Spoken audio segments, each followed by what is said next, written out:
चलो भाई 5 मिनट फटाफट हम देखते हैं क्या क्या बताया था, आपने जल्दी बताइए, पहले तो आप ही लोग बता दें तब तक ऊपर हो गया घूम। देखिए एक हमने बात की थी किसकी, एक तो ये कंफ्यूजन कुछ क्वेश्चंस थे जो जिनमें विष्णुगुप्त एक क्वेश्चन था, तो विष्णुगुप्त में हमने दो डायमेंशन क्या क्या देखे, एक विष्णुगुप्त वो जो चाणक्य या कौटिल्य, इन्हें हम मैकियावेली ऑफ इंडिया के नाम से जानते हैं, और एक विष्णुगुप्त कौन, तो गुप्त वंश के अंतिम शासक, और इनकी क्या विशेषता थी अंतिम शासक के रूप में, अशुद्ध सोने के सिक्के सबसे ज्यादा। ठीक है, तो सर्वाधिक अशुद्ध सोने के सिक्के जो थे वो विष्णुगुप्त के समय में चले थे, याद है ये बात, ठीक, तो ये तो हुई विष्णुगुप्त की बात। और इनकी बुक कौन सी थी, चाणक्य की अर्थशास्त्र, और उसमें अर्थशास्त्र के विषय पर जल्दी राजनीति की बुक थी, ठीक है। मुझे लगता है एक्सचेंज ऑफर चलता है, आज आप चले जाओ, कल में आ जाओ, तुम्हारा ठंडा जाता है, हम ऑनलाइन ले लेंगे, ऐसा कुछ कर रहे हैं क्या, क्यों भैया ऑनलाइन में हैं। चलिए, सप्तांग सिद्धांत और मंडल सिद्धांत जो है वो महत्वपूर्ण थे। सप्तांग सिद्धांत और मंडल सिद्धांत ये किसके हैं, चाणक्य के हैं, और ये किसमें दिए गए हैं, अर्थशास्त्र में दिए गए हैं। थोड़ा सा यहाँ पे मैं एक क्वेश्चन आपको बताऊं, अर्थशास्त्र आपके मेंस में क्वेश्चन आया है और दो जगह है, ये इतिहास में भी पूछा गया और आपके कहाँ पूछा गया है, एथिक्स वाले, मतलब बेसिकली आप तो पॉलिटिकल थिंकर हो गए हैं चाणक्य जी, तो पहले जब ये एथिक्स के पेपर में आते थे 19 और उसके पहले तक के पेपर में, ओवरऑल हमें बात करनी है कि अर्थशास्त्र क्वेश्चन आया है, ठीक है, क्या लिखेंगे सबसे पहले, तो राजनीति पर आधारित पुस्तक, पॉलिटिक्स पर बेस्ड है ये, लेखक राइटर कौन है, चाणक्य हैं। अब इस बुक में क्या है, ठीक है, तो ये दो चीजें आ जाएंगी कि राजनीति के सिद्धांत जैसे सप्तांग सिद्धांत और मंडल सिद्धांत इन्होंने दिए, ठीक है। ये चीज आपको किसमें लिखनी थी, अर्थशास्त्र में, स्पेशली ये जैसे कि पॉलिटिकल थिंकर के रूप में भी है चाणक्य, तो वहां पर इनके जब भी विचारक की बात की जाए, थिंकर की बात की जाए, तो आपको ये चीज ध्यान रखनी है कि सिद्धांत ही होते हैं उनके विचार, तो ये जरूर आप उसमें पुट करेंगे। लिख पाएंगे आंसर, कोई लिखाने की जरूरत तो नहीं है, या लिखवा दें, समझ में आ रही है ना। अर्थशास्त्र किसकी बुक है, चाणक्य की, लेखक हैं, राजनीति पर आधारित है, सप्तांग सिद्धांत मंडल सिद्धांत दिए गए हैं, ठीक है, तो ये चीज आपको ध्यान रखनी है बहुत अच्छे से। अच्छा, ऐसे ही क्वेश्चन पूछते हैं, इसमें कितने प्रकरण और कितने अधिकरण,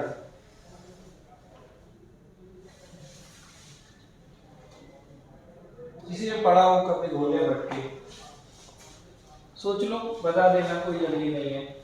अर्थशास्त्र ध्यान रखेंगे आप अच्छे से, क्या क्या लिखेंगे अर्थशास्त्र में, राजनीति की बुक, लेखक आचार्य चाणक्य, मंडल सिद्धांत और सप्तांग सिद्धांत, लिखना चाहो तो लिख लो, 1 मिनट लगेगा आपको, कोई दिक्कत नहीं, लिख लीजिए अर्थशास्त्र।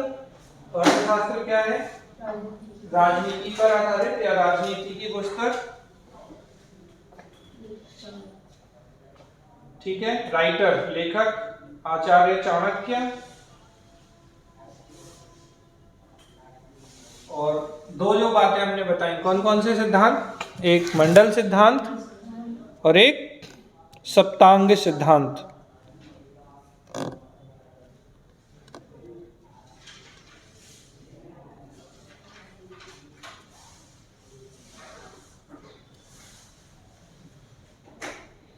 ठीक है।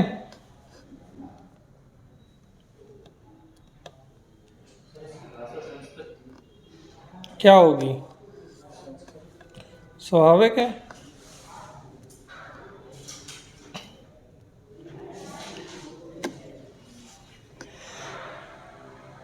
सॉरी,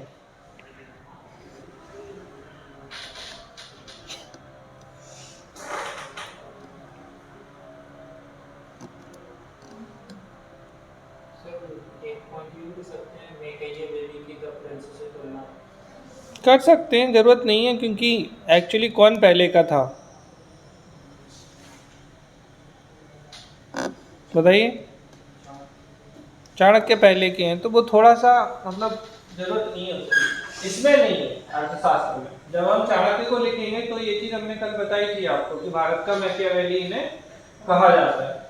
ठीक है, तो ये आप ध्यान रखिएगा अच्छे से। ये तो हुई अर्थशास्त्र की बात। एक और इम्पोर्टेंट बात जो अर्थशास्त्र में आपको ध्यान रखनी चाहिए वो क्या है कि अर्थशास्त्र में जो सिद्धांत है तो की दो बातें। एक क्वेश्चन है कि मौर्यकालीन प्रशासन के सिद्धांतों का वर्णन। क्वेश्चन समझना अच्छे से, ये बहुत लोग गलत करते हैं। मौर्यकालीन प्रशासन के सिद्धांतों का वर्णन। और एक क्वेश्चन होता है कि मौर्यकालीन प्रशासन के सिद्धांत किस पर बेस्ड थे। तो देखो ऐसे समझो कि चाणक्य ने पहले ही लिख दी थी ये बुक, उसके बाद चंद्रगुप्त मौर्य शासक बनी और इस पुस्तक में जो सिद्धांत थे उस सिद्धांतों को पालन किया चंद्रगुप्त मौर्य ने। तो बात समझ में आ रही कि मौर्यकालीन प्रशासन के सिद्धांत कहां से लिए गए, अर्थशास्त्र से। लेकिन अगर क्वेश्चन ये आता है मौर्यकालीन प्रशासन के सिद्धांतों का वर्णन किस पुस्तक में है, तो देखना समझना अच्छे से। मौर्यकालीन प्रशासन के सिद्धांत कहां से प्रेरित है, अर्थशास्त्र से। लेकिन अगर बोले मौर्यकालीन प्रशासन की जानकारी कहां से मिलती है तो क्वेश्चन बदल गया। क्वेश्चन समझ में आ रहा है? पहले देखो क्वेश्चन समझो, क्योंकि अगर क्वेश्चन समझने में गलती की तो आपका उत्तर गलत हो जाएगा। लिख दूं मैं फिर से अच्छे से ये बात जो मैं समझा रहा हूं आपको, क्या कहा मैंने। दो बातें कही हैं। एक बात हमने क्या कही, मौर्यकालीन प्रशासन के सिद्धांत, प्रिंसिपल ऑफ मौर्यन एडमिनिस्ट्रेशन। तो मौर्यकालीन प्रशासन के सिद्धांत का आधार क्या है, सीधी बात है अर्थशास्त्र है, कोई समस्या नहीं है इसमें। लेकिन क्वेश्चन, एक और क्वेश्चन क्या पूछा जाता है, मौर्यकालीन प्रशासन, ठीक है, की जानकारी, क्या, इंफॉर्मेशन अबाउट मौर्यन एडमिनिस्ट्रेशन। बात समझ में आ रही है? अब क्या होगा आंसर, बोलो क्या? हिस्टोरी का तो नहीं है, चलो मुद्रा राक्षस भी नहीं है, इंडिका। हाँ जी बिल्कुल, इंडिका। किसकी बुक थी, मेगास्थनीज की। ठीक है, तो मेगास्थनीज जो थे इनकी बुक थी इंडिका। देखो दोनों क्वेश्चन के अंतर समझो, पहले दिमाग दौड़ाओ, लिखना छोड़ दो, आप लिख लेना, अभी लिखवा दूंगा, कोई दिक्कत नहीं है, कोई जल्दी नहीं है। हमारा क्वेश्चन ये था कि हम वो क्वेश्चन पहले डील कर लें जिनमें सबसे ज्यादा कंफ्यूजन में हम उत्तर गलत लिख के आ जाते हैं या आप गलत आंसर करते हैं पहले उससे। दोनों क्वेश्चन आपसे एग्जाम में पूछे गए, एक क्वेश्चन, और दोनों में ऑप्शन सेम होते हैं, अर्थशास्त्र और इंडिका। ऐसे समझिए थोड़ी देर के लिए, जैसे आचार्य चाणक्य जो है,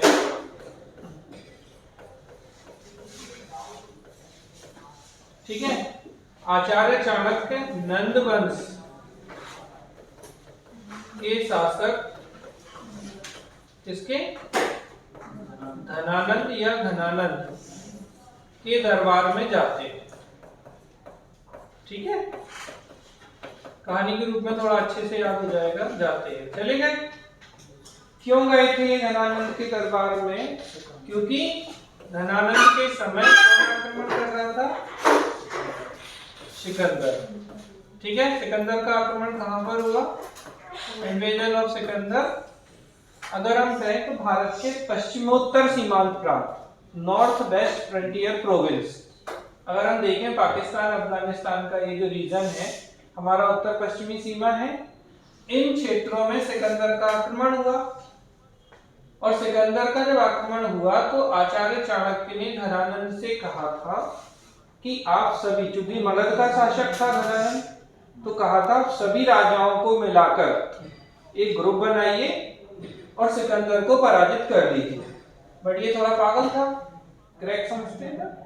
तो इसने आचार्य चाणक्य की घनघोर बेइज्जती की, मतलब समझ रहे हो ना?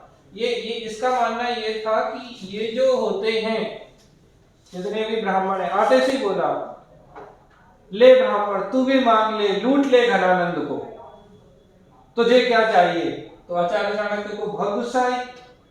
तब उन्होंने कहा था, एक डायलॉग बहुत फेमस चलता है ना, शिक्षक सामान्य नहीं होता, ये इन्हीं का है। तो इन्होंने कहा था कि जब इनकी बेइज्जती कर दी घनानंद ने, तो आचार्य चाणक्य ने उससे कहा था, ठीक है, कि शिक्षक सामान्य नहीं होते हैं, हम अपना पालन पोषण खुद कर सकते हैं, और तुम जैसे शासक को गद्दी से हटाएंगे। तो ये और गुस्सा गया। अब इस बात से चाणक्य जो है वो बहुत ही नाराज थे, क्योंकि वो आए तो देश के भले के लिए थे। अब होता है राष्ट्र की अवधारणा देने में इनका महत्वपूर्ण योगदान है। पहले राष्ट्र नहीं होते थे, अपने अपने राज्यों की रक्षा करते थे सब अपने अपने। तो राष्ट्र की अवधारणा लाने वाले व्यक्ति के रूप में कौन थे? आचार्य चाणक्य। और इन्हीं से फिर इन्हें कौन मिलते हैं आचार्य चाणक्य को? इनको मिलते हैं चंद्रगुप्त मौर्य। ठीक है, कौन मिलते हैं? माय गॉड, अरे यार एक मिनट, कि देखिए चंद्रगुप्त मौर्य जो थे, ठीक है,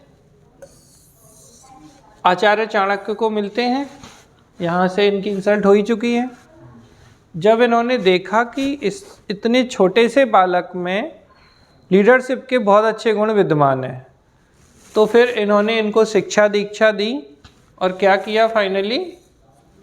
आचार्य चाणक्य के सहयोग से चंद्रगुप्त मौर्य ने किसको हरा दिया? घनानंद को हरा दिया। और किसकी स्थापना करेंगे ये? मौर्य वंश की। ये सब कहानी हम बचपन से सुनते चले आ रहे हैं, अभी कुछ इसमें बड़ा लॉजिक नहीं है, तो ये बहुत सामान्य सी बात है। अब हो क्या रहा था, आचार्य चाणक्य ने कौन सी बुक लिखी? अर्थशास्त्र। ठीक है, ये जो अर्थशास्त्र थी मौर्य वंश की स्थापना के पहले ही आचार्य चाणक्य लिख चुके थे। तो इस चीज को बिल्कुल दिमाग में रखना। तो क्या मौर्यकालीन प्रशासन की जानकारी हमें अर्थशास्त्र से मिल सकती है? प्रशासन तो बाद में चलेगा, जब ये राजा बनेंगे, सिस्टम चलाएंगे। तो इसलिए इसकी जानकारी हमें किससे मिलती है?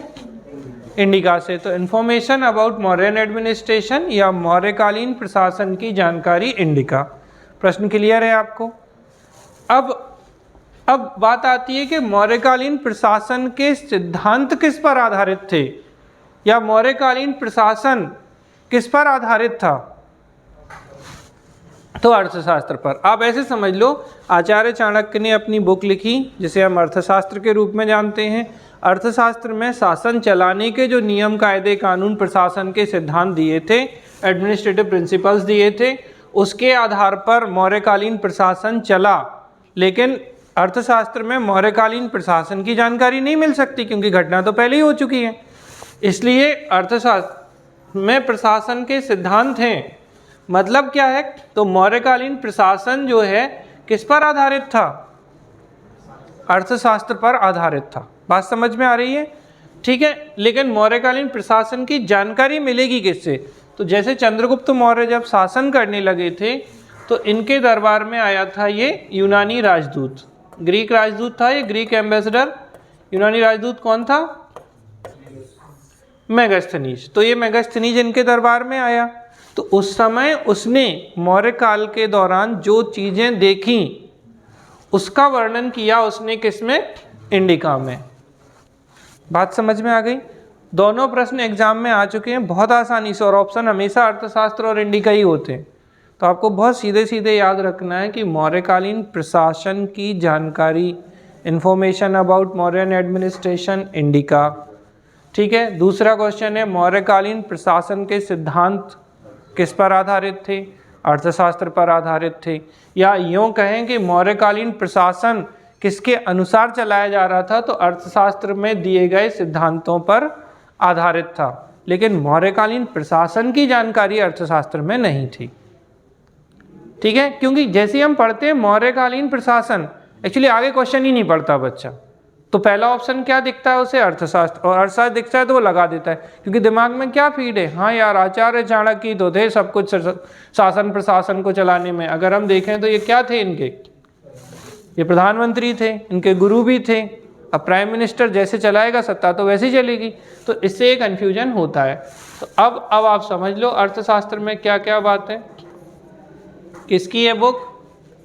तो एक तो होगा लेखक यानी राइटर कौन?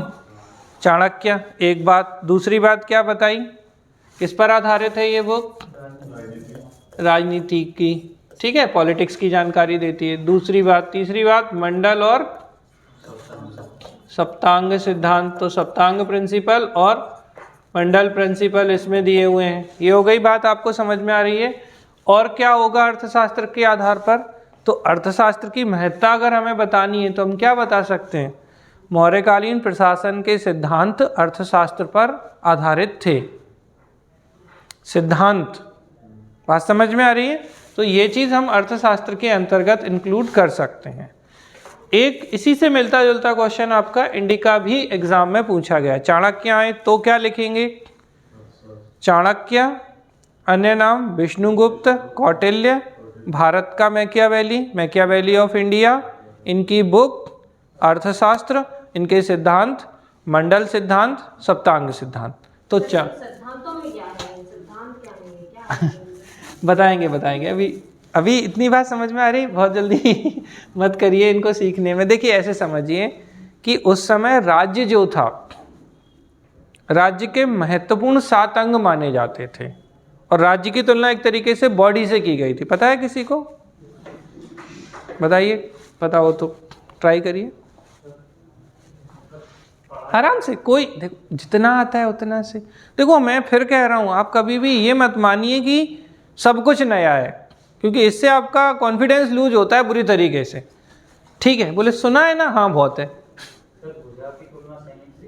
ठीक है। बेसिकली देखिए ऐसे समझिए, इस सप्तांग में एक राजा होता था, ठीक है, एक मंत्री या अमात्य होता था, ठीक है, दुर्ग होता था, एक जनपद होता था, एक मित्र होता था, एक कोष होता था। तो ये आपके 7 अंग, राज्य के जो 7 महत्वपूर्ण अंग थे, उन्हें क्या कहा गया है? सप्तांग कहा गया है। तो राजा की तुलना किससे की गई है? सिर से की गई है।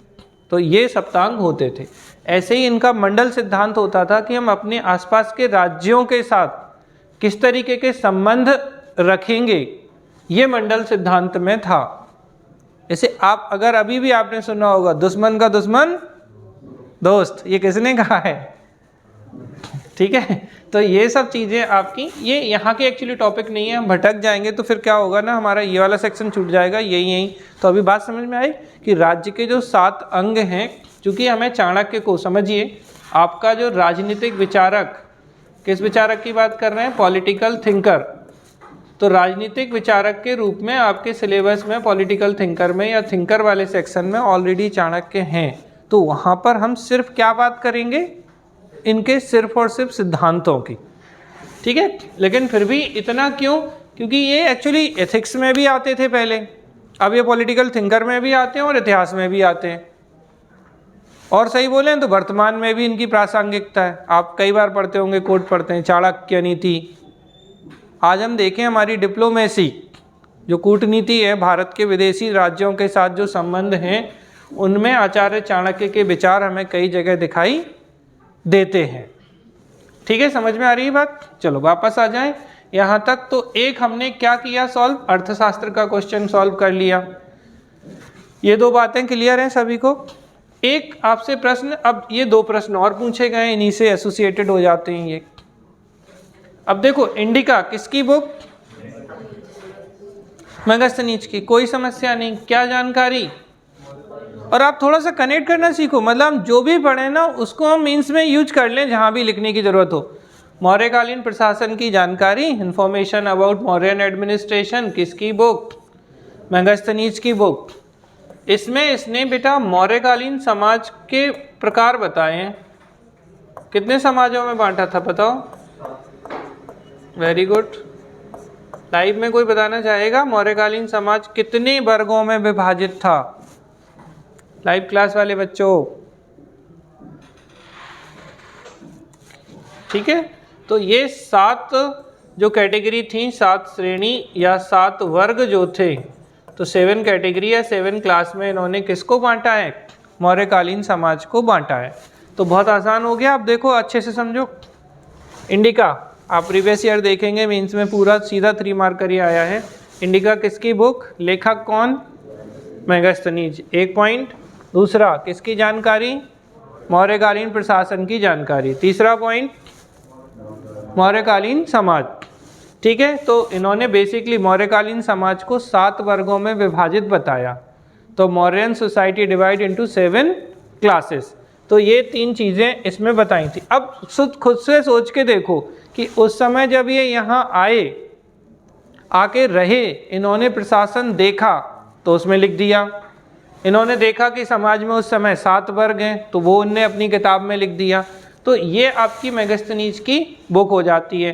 अब यहाँ से एक और क्वेश्चन आया है मेगास्थनीज, 1 मिनट और देख लीजिए फिर अपन कंप्लीट कर लेंगे इसको। अब एक क्वेश्चन उल्टा भी पूछ लिया, जैसे चाणक्य भी पूछे गए हैं और अर्थशास्त्र भी पूछा गया है, ऐसे ही मेंस में आपका प्रीलिम्स में, मेंस में सब इंडिका भी पूछी गई और मेगास्थनीज। अब मेगास्थनीज को कैसे लिख सकते हैं? तो सबसे पहले तो थोड़ा सा और इसमें हम ऐड कर देंगे, क्या? सेल्यूकस निकेटर का यूनानी राजदूत, ठीक है, समझ में आ रहा है। तो सेल्यूकस निकेटर का यूनानी राजदूत था ये एक। और अच्छा, जो लिखा है उसके आधार पे आप कितना लिख सकते हैं बताइए? वेरी गुड, सीधी बात है। किसके शासनकाल में?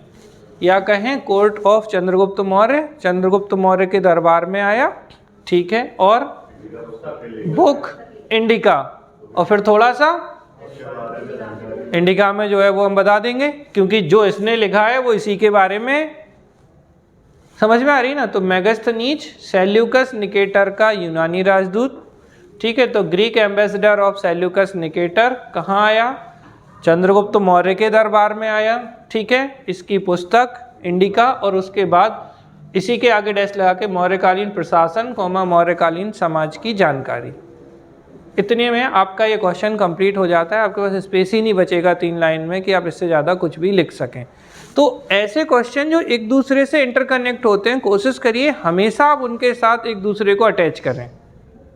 अब देखना, हमने अभी चंद्रगुप्त मौर्य पे कोई बात नहीं की, लेकिन फिर भी आप चंद्रगुप्त मौर्य के बारे में क्या क्या लिख सकते हैं? देखो, आप हमेशा याद रखो, हम आपको सब कुछ सिखाएंगे ना तो आपको बहुत समय लगने वाला है, ये चीज़ आप दिमाग में रखिए।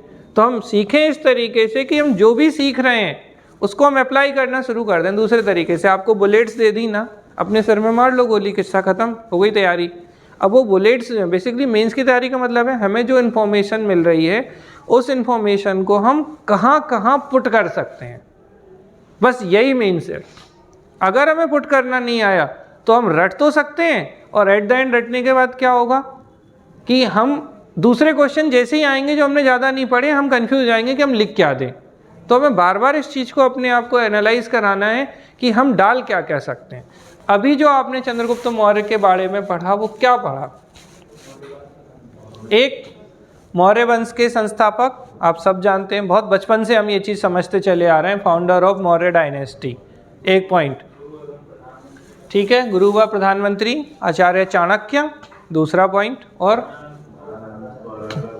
चंद्रगुप्त मौर्य डिफीटेड धनानंद, चंद्रगुप्त मौर्य ने नंद वंश के शासक धनानंद को हराकर मौर्य वंश की स्थापना की, ठीक है। और ठीक है, वेरी गुड, इनके दरबार में सीधा यूनानी राजदूत मेगास्थनीज, ठीक। और इनका जो प्रशासन है वो अर्थशास्त्र के अकॉर्डिंग, ठीक है, बहुत बढ़िया। और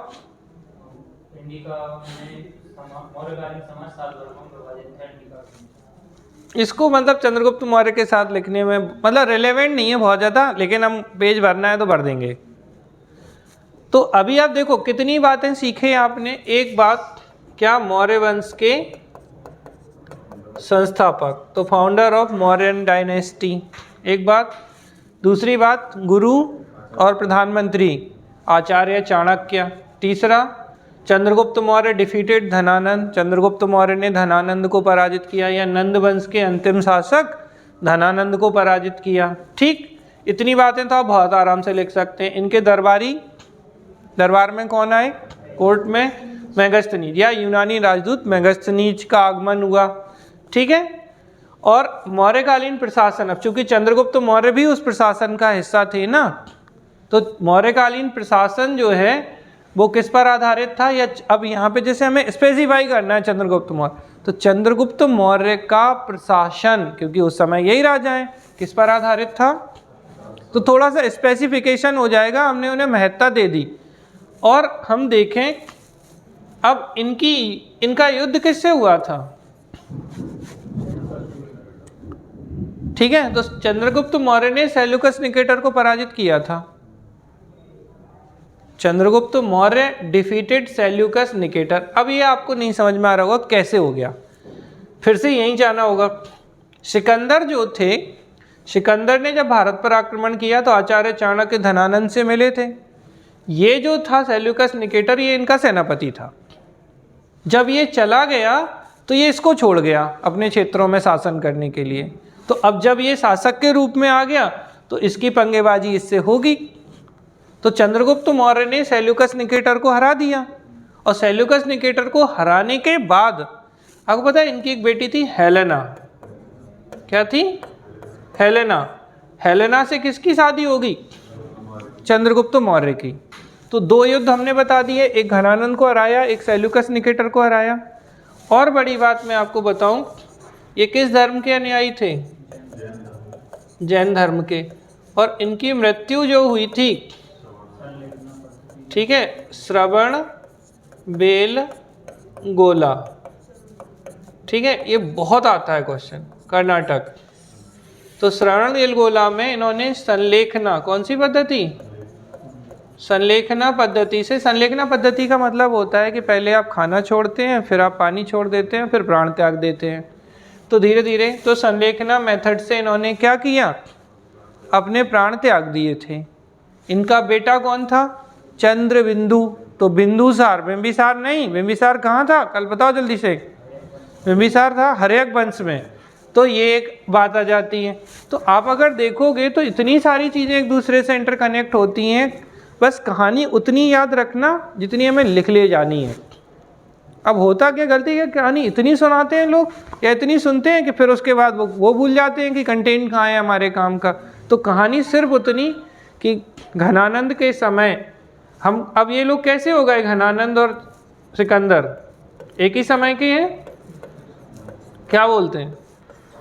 समकालीन, यानी कंटेम्प्रेरी। तो ये कंटेम्प्रेरी हो जाते हैं। ठीक है, कौन कौन कंटेम्प्रेरी हैं बेटा? सिकंदर, घनानंद। याद रखना, चंद्रगुप्त मौर्य शासक नहीं बने थे, तो ये इनके समकालीन नहीं हैं। इस बात को आप विशेष ध्यान रखिएगा। तो सिकंदर ने आक्रमण किया, चाणक्य जी घनानंद के दरबार में पहुंचे, इनकी इंसल्ट हो गई। इंसल्ट होने के बाद इन्होंने चंद्रगुप्त मौर्य को ज्ञान दिया। उसके बाद चंद्रगुप्त मौर्य ने, जय हो भगवान, अब और ठंड का बचा कुचा काम, ठीक है ना, घनानंद को हरा दिया, मौर्य वंश की स्थापना कर ली। आगे चल के इन्होंने सेल्यूकस निकेटर को भी हरा दिया। इनके दरबार में इन्हीं का राजदूत मेगस्थनीज आया, जिसने इंडिका बुक लिखी। ठीक है, और चंद्रगुप्त मौर्य संस्थापक थे। ये जैन धर्म के अनुयायी थे। इनकी मृत्यु श्रवण बेलगोला कर्नाटक में हुई है। संलेखना पद्धति से इन्होंने प्राण त्यागे थे। और चंद्रगुप्त मौर्य का प्रशासन मौर्य किस पर आधारित था? अर्थशास्त्र पर आधारित था। तो ये सब चीज़ें एक दूसरे से धीरे धीरे करके कनेक्ट हो जाती हैं। अगर आप कनेक्ट कर पाएंगे तो बहुत आराम से आप लिख भी ले जाएंगे। ठीक है, समझ में आ रही है? तो कल जो हम जहाँ पे अपनी कहानी हमने अर्थशास्त्र को थोड़ा सा बता के और चाणक्य को बता के किया था, तो उसकी एक कहानी है। अब बताइए पहले आपने नोट क्या क्या किया था। अब हमें आंसर के फॉर्मेट में ही नोट करना है। देखो, आप अपने फ्लो चार्ट आप बना सकते हो, लेकिन आप ये फ्लो चार्ट तब बनाना जब एक दूसरे से सही कनेक्ट कर पाओ। अल्लाह उसको सही कनेक्ट करना, क्योंकि मैं तो कहीं से भी कहीं कनेक्ट करा रहा हूँ आपको, लेकिन आप भी उस चीज़ को अच्छे से कनेक्ट कर पाएँ। डालिए हेडिंग जरा। चलिए भाई, आवाज़ आ रही है लाइव में? तो देखिए हमने क्या क्या लिख लिया, एक हमने लिखा अर्थशास्त्र, सुनाई तो दे रहा है ना आपको लास्ट में, ठीक, अर्थशास्त्र लिख लिया। अब हम आ जाते हैं अर्थशास्त्र के बाद इस क्वेश्चन को। पहले क्या लिखना है आपको, ये 2 पॉइंट आपने नोट किए, अच्छे से नोट करके स्टार बना दो क्योंकि बहुत गलत करते हैं लोग। अब लिख लीजिए इंडिका, इंडिका लिखिए इंडिका। तो इंडिका किसकी बुक है, सबसे पहले तो लेखक राइटर मेगास्थनीज, एक पॉइंट हो गया। तो इसके राइटर कौन है, मेगास्थनीज। अब हमें क्या जानकारी देती है ये, लिख लीजिए मौर्यकालीन प्रशासन की जानकारी, इंफॉर्मेशन अबाउट मौर्यन एडमिनिस्ट्रेशन। और दूसरा क्वेश्चन है, इसी का दूसरा पॉइंट एक और क्या होगा, मौर्यकालीन समाज 7 वर्गों में विभाजित, क्या जानकारी मिलती है, मौर्यकालीन समाज की जानकारी। और वो समाज कितने वर्गों में था, 7 वर्गों में। तो एक हो गया इन्फॉर्मेशन अबाउट मौर्यन एडमिनिस्ट्रेशन, और दूसरा इन्फॉर्मेशन अबाउट मौर्यन सोसाइटी, और ब्रैकेट में लिख देना डिवाइड इनटू 7 कैटेगरी या 7 क्लास। तो मौर्यकालीन समाज 7 वर्गों में विभाजित था। ये 3 पॉइंट आपको इंडिका में लिखना है। अब अगर ऐसे देखो, मैं बोलूँ सामाजिक जीवन की जानकारी कहाँ से मिलती है, इंडिका से। भैया जो समाज देखा होगा वही सामाजिक जीवन होगा। अब मैं बोलूँ पाटलिपुत्र की जानकारी, समझना बात को, तो पाटलिपुत्र क्या था, राजधानी थी इनकी। तो पाटलिपुत्र की जानकारी कहाँ से मिलेगी, इंडिका से। अब बोले पाटलिपुत्र का प्रशासन कहाँ से मिलेगा, भाई जो देखा होगा, दरबारी थे, मंत्री थे, सेनापति थे, वो इन्होंने देखा, इंडिका में छाप दिया। तो पाटलिपुत्र का जो प्रशासन था, समझना अच्छे से, तो इसकी जानकारी भी कहाँ से मिलेगी, इंडिका से ही मिलेगी। भाई चाणक्य ने तो पहले ही लिख डाली, जो चीज़ पहले लिख गई उसमें कहाँ से आएगा बाद के शासन का सिस्टम। तो ये तो हो गया इंडिका का। अब आ जाइए मेगास्थनीज पे, दूसरा क्वेश्चन। कौन है भैया मेगास्थनीज, सेल्यूकस निकेटर के यूनानी राजदूत, लिख लीजिए सेल्यूकस निकेटर के यूनानी राजदूत, Greek ambassador of Seleucus Nicator, Greek ambassador of Seleucus Nicator, Seleucus Nicator के यूनानी राजदूत, एक पॉइंट। दूसरा पॉइंट लिख लीजिए, इनकी बुक क्या है, इंडिका, और इंडिका में किसकी जानकारी है। अब आप दोनों पॉइंट लिख सकते हैं, मौर्यकालीन समाज और प्रशासन की जानकारी। इंडिका के आगे क्या लिख दे, मौर्यकालीन समाज व प्रशासन, ठीक। तो इंडिका के आगे डैश लगाइएगा, मौर्यन सोसाइटी एंड एडमिनिस्ट्रेशन। और तीसरा किसके दरबार में, कोर्ट ऑफ चंद्रगुप्त मौर्य, तो चंद्रगुप्त मौर्य के दरबार में आए, ठीक। ये हो गया भैया मेगास्थनीज बाबा।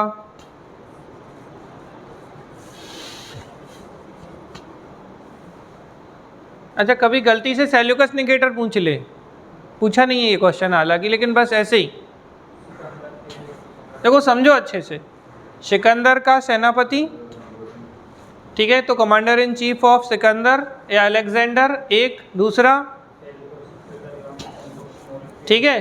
अब क्या दूसरा पॉइंट, चंद्रगुप्त मौर्य ने सेल्यूकस निकेटर को पराजित किया, Chandragupta Maurya defeated Seleucus Nicator, link तो नहीं गई ना।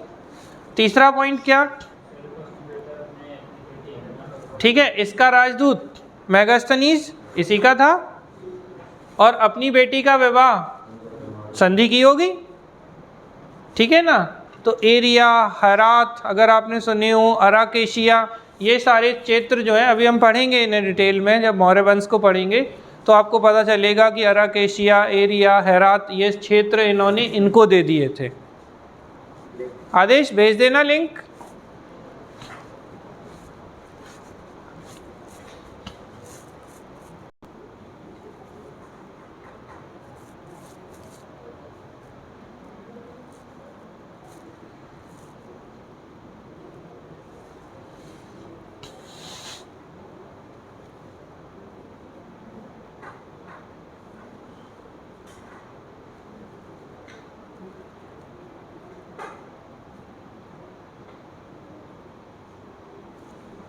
सेल्यूकस निकेटर में लिख लीजिए बेटा, commander in chief of Alexander, Sikandar के सेनापति।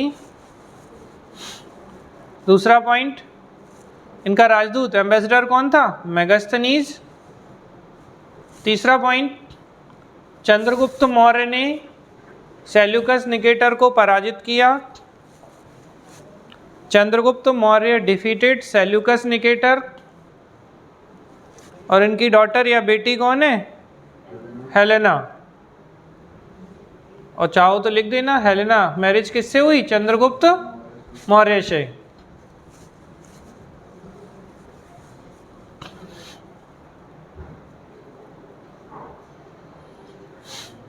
हो गया यहां तक?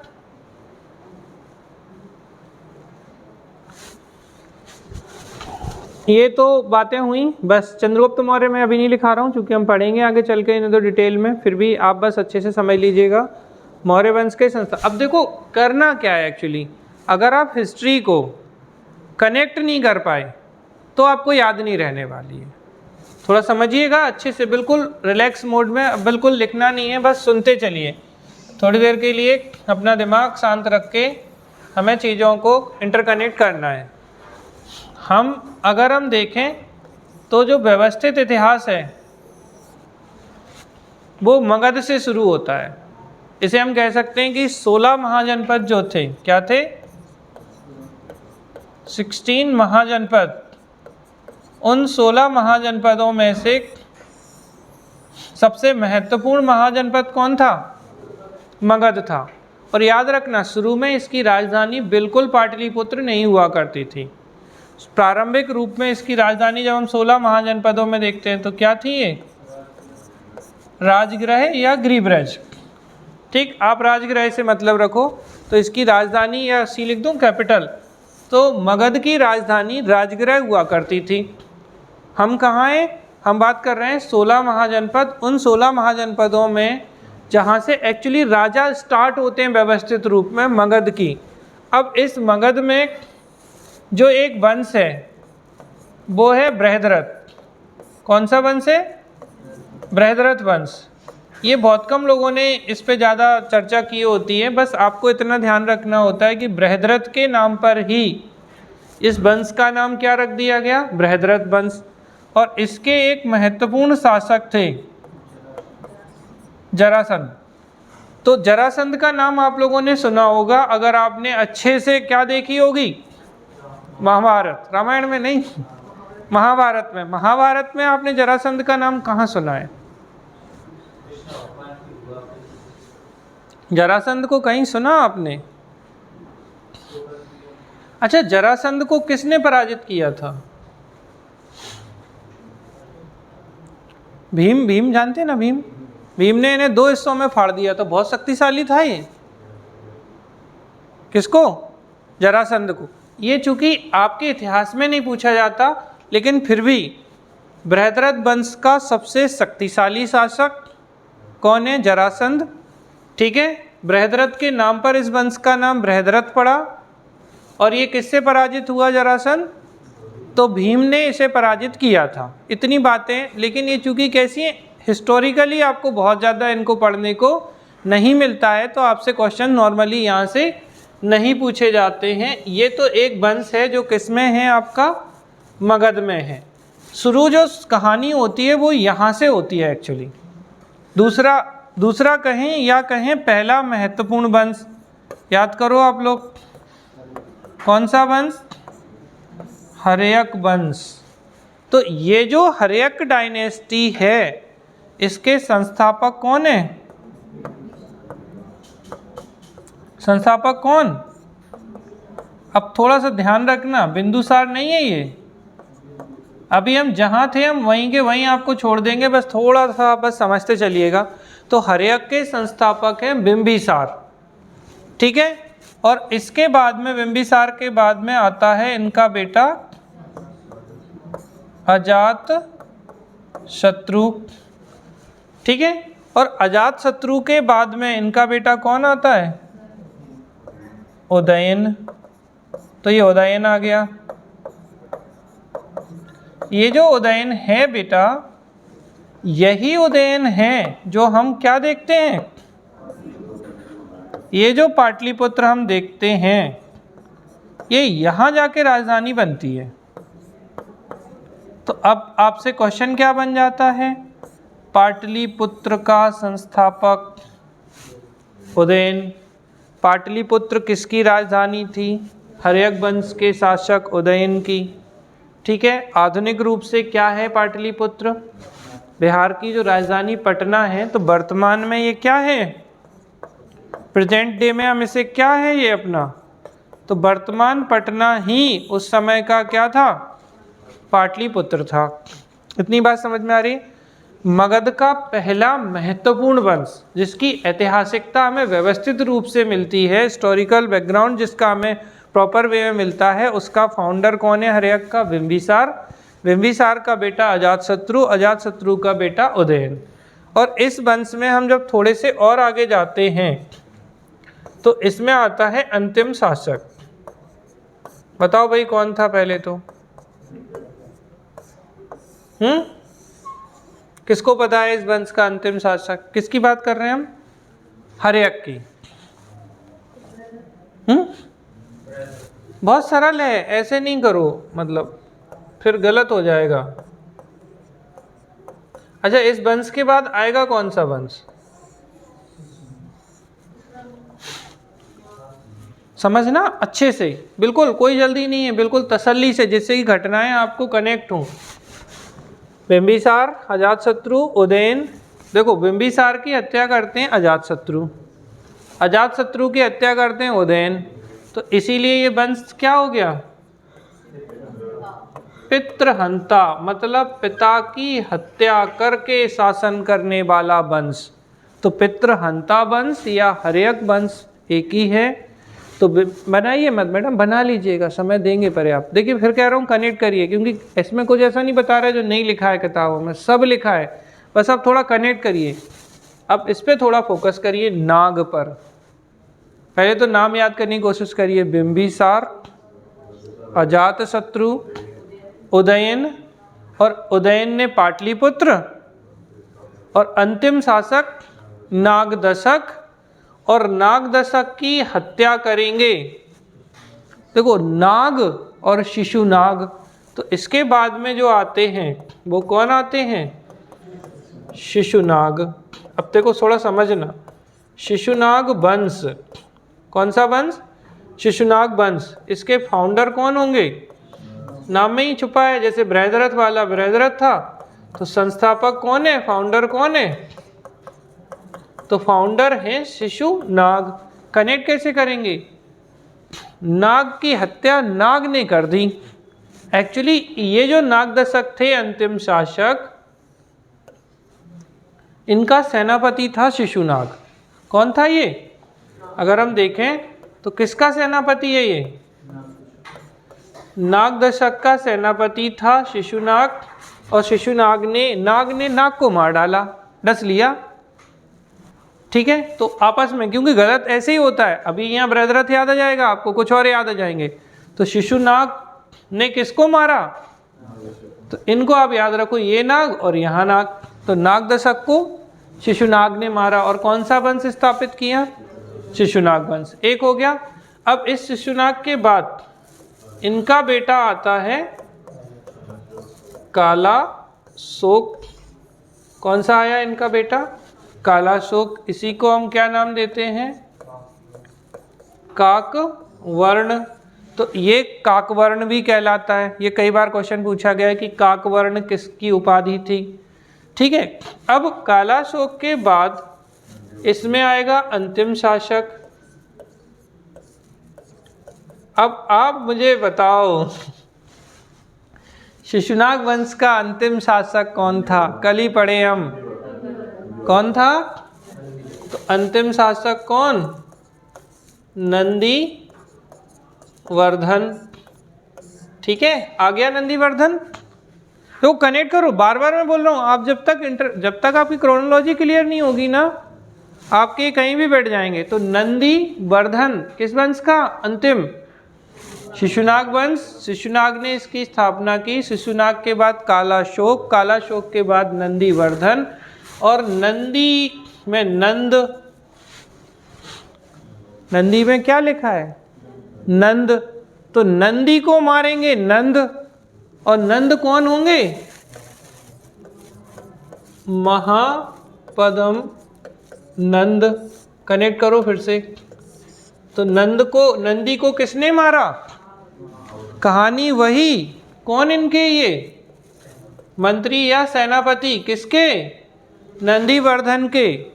नंदीवर्धन जो अंतिम शासक थे शिशुनाग वंश के, इनके सेनापति और मंत्री महापदम नंद ने, एक्चुअली एक महल क्रांति हुई थी, भगदड़ मच गई थी महल में, और उसी का मौका उठाते हुए इनने इनके अंदर छुरी घोंप के इनको निपटा दिया। किसने?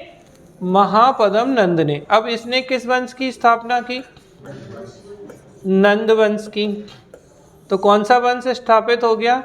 नंदीवर्धन की हत्या नंद ने की, और नंद कौन था? वो महापदम नंद। और इसने कौन सा वंश स्थापित कर दिया? तो ये क्या हो गया?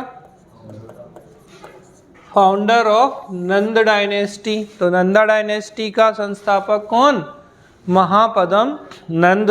अब भैया महापदम नंद के बाद कौन सा शासक आएगा? अभी पढ़ा हमने,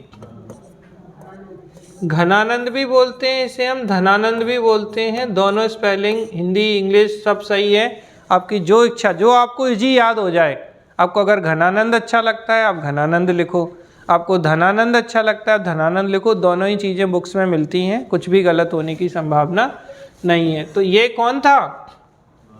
महापदम नंद का ये बेटा था, ठीक है। और यही था कैसा शासक? किस वंश का? नंद वंश का। अब अभी पढ़ा आपने, इसको कौन पराजित करेगा? तो कौन आए? चंद्रगुप्त मौर्य, ठीक है। क्या बन जाएंगे ये? संस्थापक किस वंश के? मौर्य वंश के। समझना अच्छे से, बिल्कुल आराम आराम से। तो ये चंद्रगुप्त मौर्य आ गए, इनको हम आखिरी तक ले जाएंगे, बस फिर हम अपन रुकेंगे। चंद्रगुप्त मौर्य का बेटा, ऐसे याद रखना, कैसे याद रखना है? चंद्र बिंदु, बिंबी नहीं। अक्सर लोग गलती करते हैं इस क्वेश्चन में। तो चंद्र बिंदु यानी कौन आए भैया? बिंदु सार। तो बिंदुसार आ गए, समझना बहुत आराम आराम से, बिल्कुल धीरे धीरे। और बिंदुसार का बेटा अशोक, ठीक है। और इस वंश में अंतिम शासक, अब अंतिम आएंगे, और भी लोग हुए हैं, आपको 3 ही शासक पढ़ने एग्जाम के पॉइंट ऑफ व्यू से। अंतिम शासक थे इस वंश के, यहां थे बृहद्रथ। कौन? अब देखो, मगध साम्राज्य का पहला वंश बृहद्रथ, और मगध साम्राज्य के मौर्य वंश के अंतिम शासक बृहद्रथ। अब सुनिए तो मजेदार बात बताता हूं, मैं वही तो समझा रहा हूं। अब पेपर में प्रश्न आ जाए बृहद्रथ, फिर पेंच फंस गया, फिर क्या लिख, मतलब आप पता है मैं 99.99% की गारंटी दे सकता हूं कि क्या लिखेगा बच्चा? मौर्य वंश के अंतिम शासक बृहद्रथ थे, जिनकी हत्या, अब इनके सेनापति, वो तो क्रम चल रहा है, सेनापति मारते हैं, इनके सेनापति थे पुष्यमित्र शुंग, जो मध्य प्रदेश में रहे हैं। तो पुष्यमित्र शुंग ने इनकी हत्या की और शुंग वंश की स्थापना की। मैक्सिमम बच्चे यही लिखेंगे, क्या लिखेंगे? मौर्य वंश के अंतिम शासक हैं, last ruler of Mauryan dynasty, इनकी हत्या पुष्यमित्र शुंग ने की और शुंग वंश की स्थापना कर दी। लेकिन यहाँ फिर वही 2 से ज़्यादा नहीं मिलेंगे, आपको 3 चाहिए। तो क्योंकि उसने ये नहीं लिखा कि बृहद्रथ या बृहद्रथ वंश, तो आपको बताना है कि एक अन्य बृहद्रथ वंश के संबंधित भी थे। बस इतनी सी एक लाइन और फिर पूरे 3 नंबर। बात समझ में आ रही है? और ऐसे सोचो, क्या ये यहाँ हो सकते हैं? इतना जी सकते हैं क्या कोई? ये पता है आप कहाँ की बात कर रहे हैं?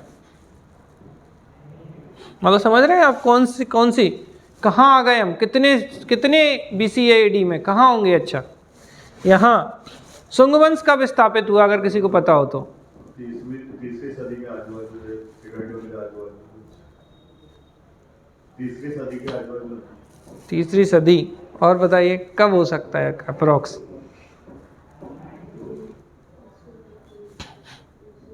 फिर भी एक अंदाजा। लाइव में कोई बताएगा कि आप बस ये बता दो सुंगवंश कब आया होगा, एक अप्रोक्स, अगर किसी को कभी पढ़ा हो किसी ने तो। अब अच्छी बात सुनो, आपको ना यहाँ पे बिल्कुल ईयर याद नहीं करने हैं, ना पेपर में आते हैं, और ना आपने आज तक एक प्रश्न देखा होगा कि अशोक का शासनकाल कब से कब तक था, ना आपने कभी ये सुना होगा अकबर का शासनकाल। तो अच्छी बात, पता है फंसता बच्चा कहाँ है? शुरू में ही वो हर एक की ईयर को याद करने की कोशिश करता है। इतने से इतने तक हर्यक वंश, इतने से इतने तक बिंबिसार, इतने से इतने तक अजातशत्रु, इतने से इतने तक उदयन, और वो यहीं ढेर हो जाता है, क्योंकि वो अब चूंकि याद नहीं होते। सही बात यही है।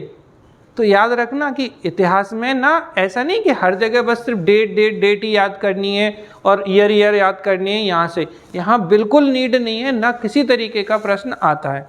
बट जब धीरे धीरे आप कनेक्ट करते हैं चीज़ें, तो वो ऑटोमेटिकली आपकी क्रम में अरेंज हो जाती हैं। और जब वो क्रम में अरेंज होती हैं तो एक अंदाज़ा आपको लग ही जाता है कि हाँ भाई, यहाँ से यहाँ तक की चीज़ें होती हैं।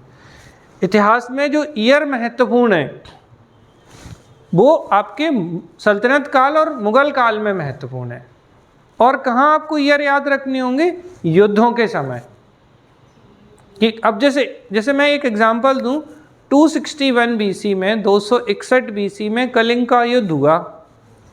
ठीक है, अशोक ने कलिंग के युद्ध में भाग लिया था। ठीक है, और कलिंग के शासक को पराजित कर दिया था। उसी के बाद इन्होंने युद्ध नीति को त्याग दिया था और धम्म नीति को अपनाया था। तो अब ये अशोक का जो युद्ध है, कलिंग का युद्ध, ये 261 BC का है। यहाँ से प्रश्न आता है कि कलिंग युद्ध कब हुआ था? तो कलिंग का युद्ध कब का है? 261 BC का। ये इंपॉर्टेंट क्वेश्चन है। ये कभी नहीं पूछा गया कि अशोक का कार्यकाल कब से कब तक था।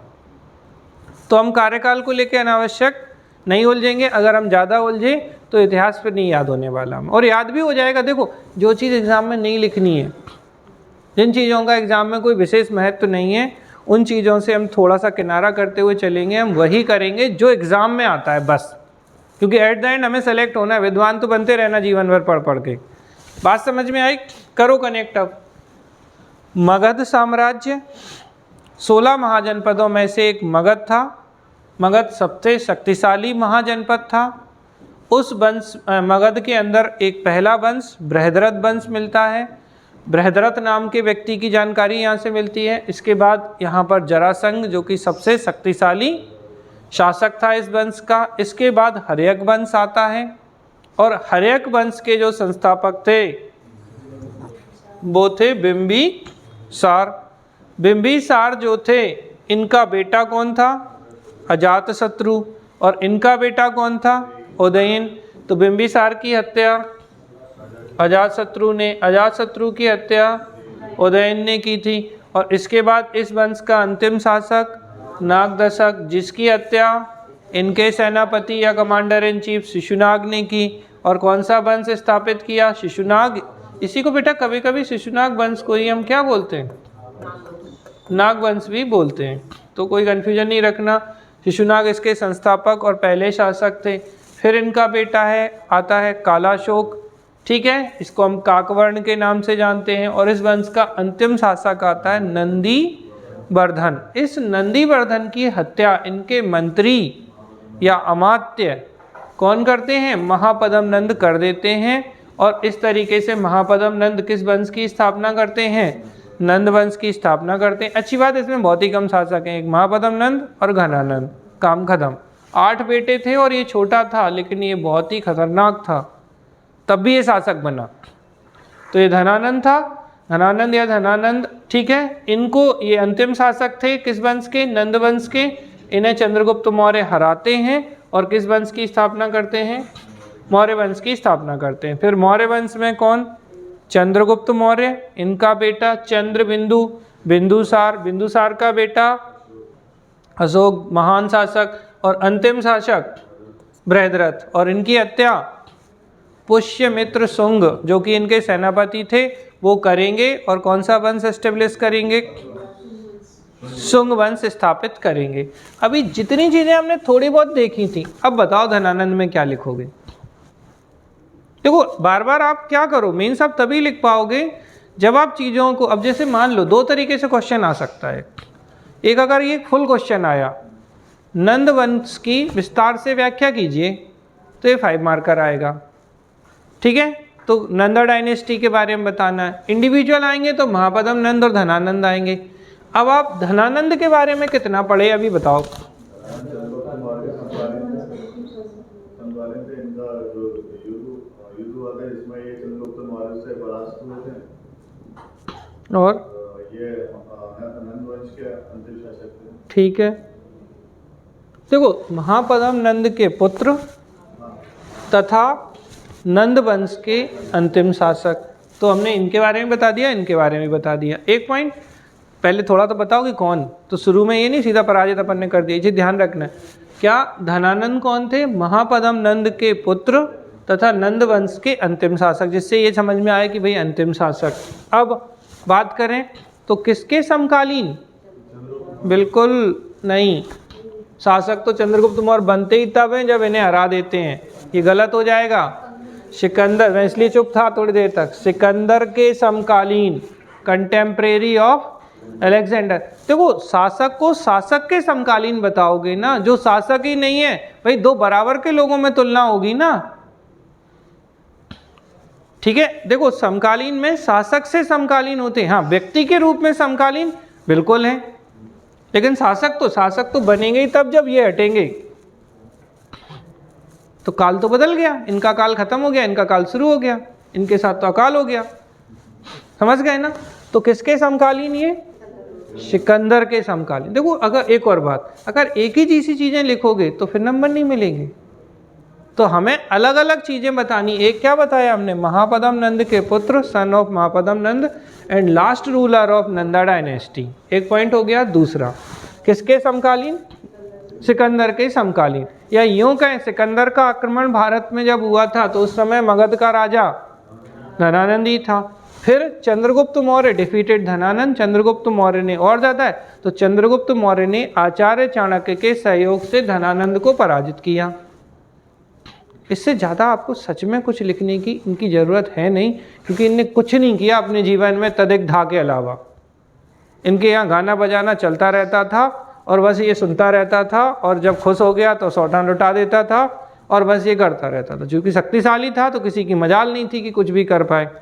ठीक, इनके पिताजी के बारे में कैसे लिखेंगे? इन्होंने शिशुनाग वंश के अंतिम शासक नंदीवर्धन की हत्या कर नंद वंश की स्थापना की। ठीक, बहुत बढ़िया। एक ही लाइन में हम दोनों चीज़ों को निपटा दें। क्या? शिशुनाग वंश के अंतिम शासक नंदीवर्धन की हत्या कर नंद वंश की स्थापना की, ठीक है। और अगर आपको लगे पॉइंट ज़्यादा बनाने हैं तो नंद वंश के संस्थापक, अगली लाइन नंदीवर्धन की हत्या कर नंद वंश की स्थापना, 2 लाइन हो गई। तीसरी लाइन क्या बताओ आप? ठीक है, इनके दरबार में एक व्यक्ति हुआ करते थे, पाणिनि, बहुत इंपॉर्टेंट है ये, इनके दोस्त भी थे, इनके दरबारी भी थे। पाणिनि की एक बुक है जो एग्जाम में इतनी आती है जिसकी कोई लिमिट नहीं है। इनकी बुक है क्या? अष्टाध्यायी। और अष्टाध्यायी किसकी बुक है? संस्कृत व्याकरण या ग्रामर की। तो संस्कृत व्याकरण की बुक कौन सी है? अष्टाध्यायी संस्कृत ग्रामर की बुक है। उसके रचयिता कौन है? पाणिनि। तो इनके दरबार में कौन? पाणिनि। एक और बात हो गई। और हम आपको बताते हैं एक इम्पॉर्टेंट बात, इनके कुछ टाइटल थे, बताएगा कोई? देखो पहली बात मैं बताऊं, ये जो महापद्म नंद थे ना बेटा, महापदम नंद ने, ये पहला वंश है। कौन सा वंश? जो शूद्र से संबंधित माना जाता था। और ये जो ऊपर थे जो सब, ये क्षत्रिय थे, तो इन्होंने सभी क्षत्रियों का नाश कर दिया था। अब आप इतिहास में बताओ, हम कहाँ सुनते हैं कि क्षत्रियों का नाश करने वाला किसे माना जाता है? परशुराम। परशुराम जो थे ना, इनसे पंगेबाजी हो गई थी, तो इनने पूरे क्षत्रियों का नाश कर दिया था। और ये तैयार रहते थे, क्षत्रिय दिखे नहीं कि हम उसे मारे नहीं। आपको पता है, जब ब्राह्मण और क्षत्रियों के बीच में अगर कोई पंगेबाजी होती है और क्षत्रिय अगर 3-2-5 करते हैं, तो ब्राह्मण क्या बोलता है? देखो, हम वही परशुराम के वंशज हैं जिनने आपको क्या किया था, क्या कर दिया था? क्षत्रिय विहीन कर दिया था भैया। तो अब उसको कैसे समझना है? तो सर्व छत्रांतक, क्या नाम दिया गया इन्हें? सर्व छत्रांतक। मतलब क्या? डिस्ट्रॉयर ऑफ क्षत्रिय, क्षत्रियों का नाश करने वाला। कौन कौन हो गया सर्व छत्रांतक? महापदम नंद। इसके अलावा इनका एक और टाइटल था। अब एक बात बताओ, परशुराम तो पहले ही हो चुके हैं, तो परशुराम जैसे अगर काम करेंगे तो इन्हें क्या बोल देंगे? बोलो। अरे भैया, द्वितीय परशुराम। तो सेकंड परशुराम का टाइटल किन्हें दिया गया? महापदम नंद को। ठीक है, एक राठ इन्हीं का टाइटल था, सर्व छत्रांतक इन्हीं का टाइटल था, द्वितीय परशुराम इन्हीं का टाइटल था। तो 3 हम उपाधि लिख देंगे, एक राठ, द्वितीय परशुराम, सर्व छत्रांतक। क्या किया? नंद किस वंश? बोलो जल्दी से। शिशुनाग वंश के अंतिम शासक नंदीवर्धन की हत्या कर नंद वंश के संस्थापक इनके दरबारी पाणिनि, जो कि अष्टाध्यायी के रचयिता या लेखक थे। और इनका बेटा ज़्यादा लिखना है तो धनानंद, उसने कुछ इतने अच्छे काम नहीं किए कि बताने की ज़रूरत है। ठीक है, फिर धनानंद को हम आराम से कर सकते हैं। ये पूरी बातें अगर आप उड़ेल दो तो आपका ये 5 मार्कर क्वेश्चन कौन सा कवर हो जाएगा? नंद वंश। क्योंकि कभी कभार क्या करते हैं वो, जैसे 5 मार्कर में कुछ महत्वपूर्ण शासक ही आते हैं, लेकिन अगर उन्हें लगता है चलो अपन देखें बच्चों को क्या लिख सकते हैं, तो पूरा का पूरा वंश पूछ लेते हैं। ये जैसे एक बार कण्व वंश पूछा गया है, मतलब पूरा वंश पूछ लिया। ठीक है, एक बार, ठीक है ना। तो नंद वंश ऐसे अगर आता है तो आप कर पाएंगे? सीधी सीधी बात है। महापदम नंद, धनानंद, 2 शासक मिल रहे हैं आपको। महापदम नंद ने क्या किया? नंदीवर्धन की हत्या, या कहें शिशुनाग वंश के अंतिम शासक नंदीवर्धन की हत्या करके क्या स्थापित किया? नंद वंश की स्थापना की। ठीक है, एक बात। दूसरी बात, इनके दरबारी या दरबारी विद्वान ज़्यादा अच्छा है, कोर्ट स्कॉलर, इनके दोस्त भी थे ये पाणिनि, इनकी बुक अष्टाध्यायी। फिर तीसरी बात, इनकी उपाधियाँ सर्व छत्रांतक, द्वितीय परशुराम, एक राठ, इनके टाइटल थे। फिर इसके बाद धनानंद आ जाएगा। तो धनानंद में क्या? नंद वंश का अंतिम शासक तथा महापदम नंद का पुत्र, या महापदम नंद का पुत्र व नंद वंश का अंतिम शासक। ठीक है, फिर किसके समकालीन? सिकंदर के। ठीक है, तो सिकंदर के समकालीन। और फिर इसे कौन हराएंगे? चंद्रगुप्त मौर्य ने धनानंद को पराजित कर मौर्य वंश की स्थापना की, या चंद्रगुप्त मौर्य ने आचार्य चाणक्य के सहयोग से धनानंद को पराजित कर मौर्य वंश की स्थापना की। आराम से आपका ये क्वेश्चन खत्म हो जाता है बिना किसी मथाफोड़ी के। लेकिन अब देखो, समझो गेम क्या है। अगर आप क्रम से नहीं समझेंगे तो आप पिछले वाले को आगे से कनेक्ट नहीं कर सकते, और कनेक्ट नहीं करेंगे तो आप बिना, मतलब फिर आप रट के ही लिख पाएंगे। कुछ पॉइंट ऐसे हैं ना जो हम रट नहीं रहे हैं, एक के बाद दूसरा अपने आप निकल है। फिजिक्स में नहीं होता, एक स्टेप निकलता है फिर दूसरा स्टेप ऑटोमेटिकली आ जाता है। फिजिक्स किसका था? 11th-12th में था ना, आपने देखा होगा। फिजिक्स में, मैथ में एक स्टेप के बाद दूसरा स्टेप अपने आप आता है, जबकि हिस्ट्री पॉलिटी में नहीं होता ऐसे। लेकिन एक्चुअली सिस्टम वही है, अगर हम उसको थोड़ा व्यवस्थित करने की कोशिश करते हैं। तो ये तो हो गया हमारा नंदवंश, क्योंकि हम चाणक्य पे थे तो उसी से एसोसिएटेड होके ये पूरी कहानी नंदवंश की हो जाती है। इसके पीछे चलो, ठीक है। कहाँ? नंदीवर्धन हम लिखा चुके हैं आपको। नंदीवर्धन 3 लोग बताए थे हमने आपको, कौन कौन से? महावीर स्वामी के बड़े भाई नंदीवर्धन, जिनकी आज्ञा लेके कितने साल में महावीर स्वामी घर छोड़े थे भाई? गौतम बुद्ध के कोई भाई नहीं थे, अकेले थे वो। ठीक है, तो 30 वर्ष महावीर स्वामी के बड़े भाई नंदीवर्धन थे, इन्हीं से आज्ञा लेके महावीर स्वामी 30 वर्ष की उम्र में गृह त्याग किए थे। ठीक है, दूसरे नंदीवर्धन हमने कहाँ देखे? शिशुनाग वंश के अंतिम शासक थे। और तीसरे नंदीवर्धन हमने कहाँ देखे? प्रद्योत वंश, जो कि कहाँ, उज्जैन या अवंती में था, चंड प्रकोत, और उस वंश का अंतिम शासक था नंदीवर्धन। तो ये 3 हमने नंदीवर्धन, अब इस पे इससे ज़्यादा कुछ लिखने की ज़रूरत नहीं। अब यहाँ लिखेंगे नंदीवर्धन को, क्या लिखोगे आप? क्या लिखोगे? कभी नहीं आएगा डायरेक्ट ऐसे। नंदीवर्धन आता है तो एक्चुअली नंदीवर्धन पूछा ही तब जाएगा जब वो 3 डायमेंशन जानना चाह रहा है। ठीक है, इस बात को आप विशेष ध्यान रखिएगा। और अगर आप फिर भी लिखना चाहें तो क्या लिख सकते हैं? किस वंश का? शिशुनाग वंश का अंतिम शासक। ठीक है, एक। फिर दूसरी बात कनेक्ट होगी, महापदम नंद ने, ठीक है, इस नंदीवर्धन की हत्या कर नंद वंश की स्थापना की। बहुत सीधे सीधे कनेक्ट हो रहा है, ज़्यादा दिमाग खर्च करने की ज़रूरत नहीं है, ये इम्पोर्टेंट हो जाता है। अब इसको देखो कालाशोक को, तो कालाशोक कौन है? उपाधि, काकवर्ण इसकी उपाधि है। अब इसके समय जो होता है वो क्या है? बोलो। वेरी गुड, फिर से जुड़ गई है। द्वितीय बौद्ध संगीति। आपको पता है सबसे इम्पोर्टेंट बात अगर कुछ है कालाशोक की तो वो है सेकेंड बुद्धिस्ट काउंसिल या द्वितीय बौद्ध संगीति इनके समय हुई। और ये कब हुई? 383 BC में हुई। अब संगीति हुई तो इसी से आप बाकी सारी चीज़ों को कनेक्ट कर सकते हो कि भैया इनके दरबारी विद्वान, तो द्वितीय बौद्ध संगीति के अध्यक्ष थे कौन? इसके अध्यक्ष थे, ठीक है, शब्बकामी। तो शब्बकामी हो गए अध्यक्ष, यानी इनके दरबारी विद्वान कौन होंगे? अध्यक्ष किसको बनाएंगे भैया आप अगर कोई फंक्शन कर रहे हैं? उसी को जो आपके दरबार में हो। तो शब्बकामी इनके दरबारी हो गए। ठीक है, समझ में आ रहा है? द्वितीय बौद्ध संगीति इनके समय में हो गई। क्या हो गई? ये काकवर्ण हो गए। किस वंश से संबंधित हैं? ठीक है, शिशुनाग, समझना, शिशुनाग वंश के दूसरे शासक तथा शिशुनाग के बेटे थे ये। किसके बेटे थे ये? शिशुनाग के बेटे थे ये। तो ये आपका कालाशोक हो जाता है। इसके बाद यहाँ आएंगे तो यहाँ क्या लिख सकते हैं?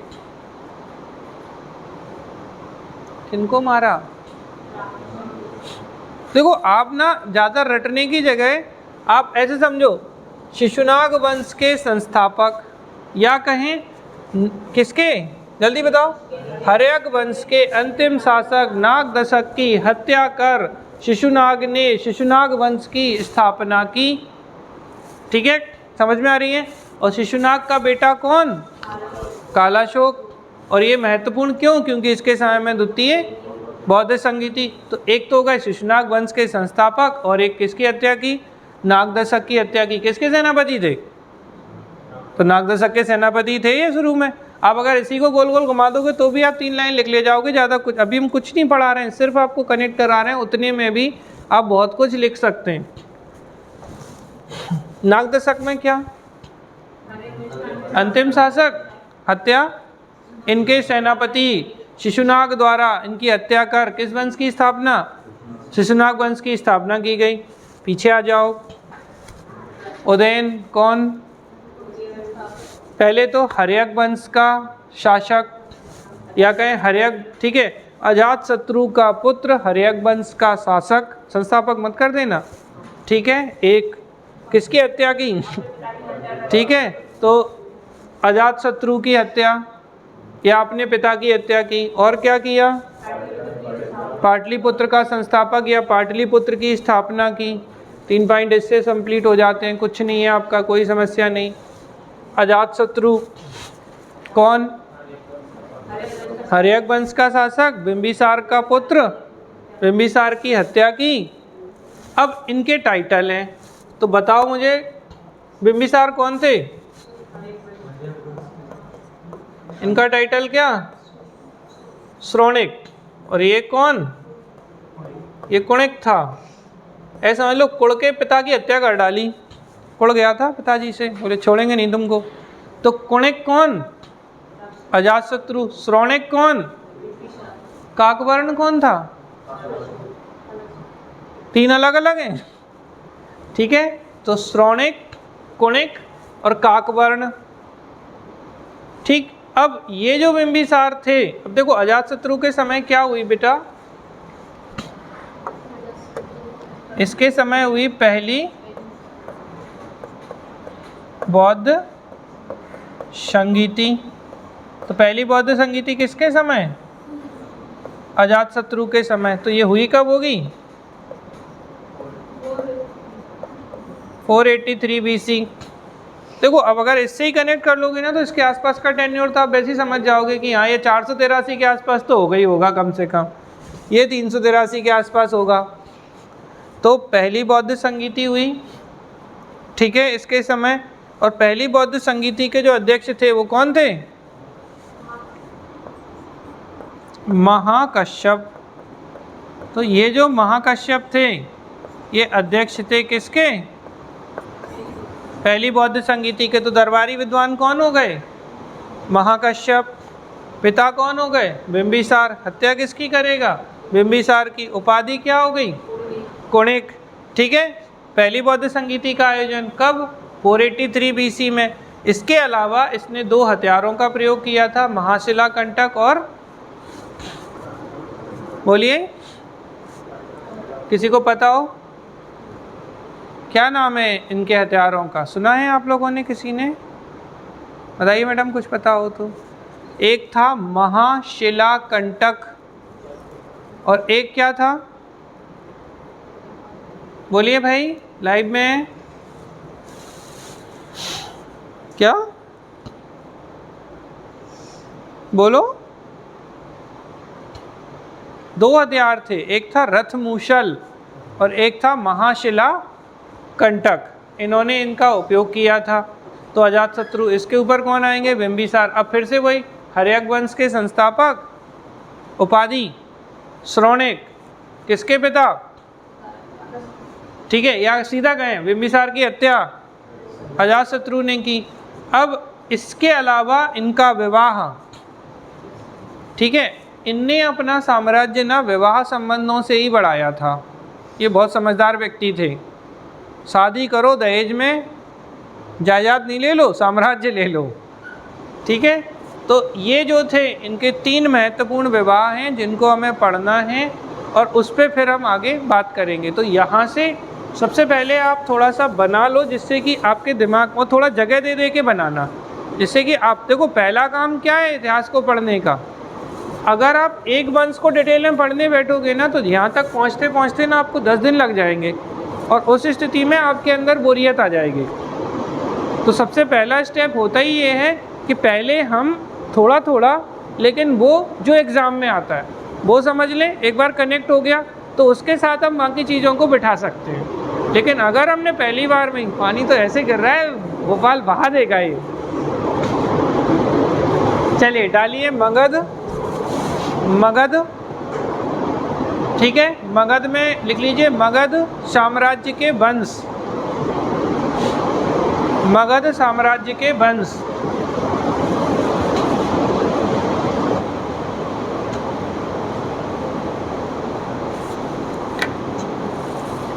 अब मगध साम्राज्य में बेटा, ठीक है, मगध 16 महाजनपदों में से एक था।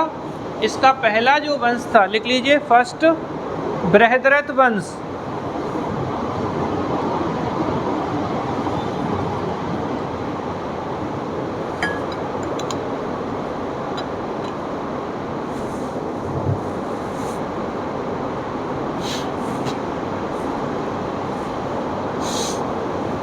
बृहद्रथ वंश, कौन सा वंश हो गया? बृहद्रथ वंश। और महत्वपूर्ण शासक लिख दीजिएगा जरासंध। चला गया?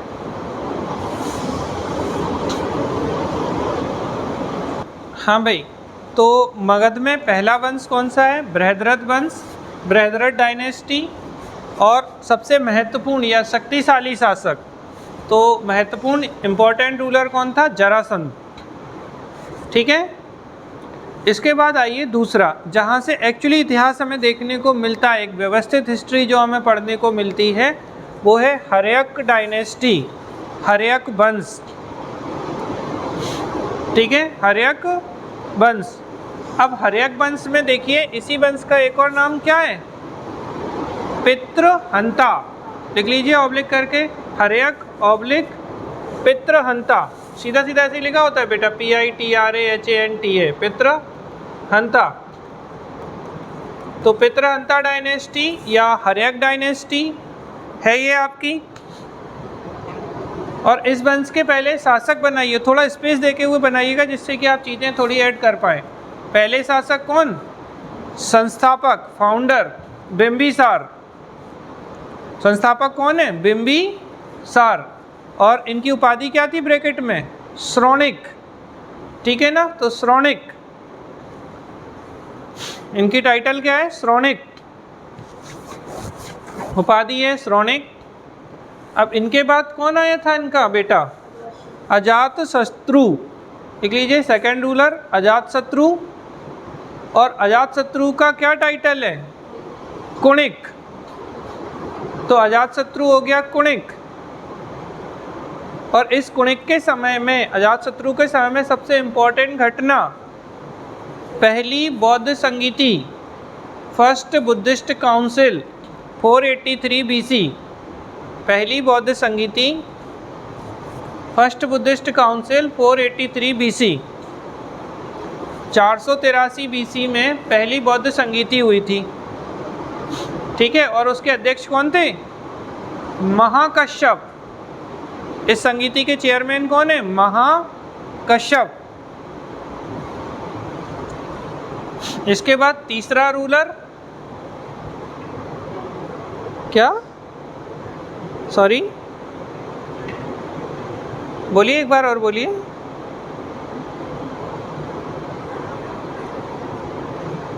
कट के आ रही बेटा आपकी आवाज़, फिर से बोलिए आप।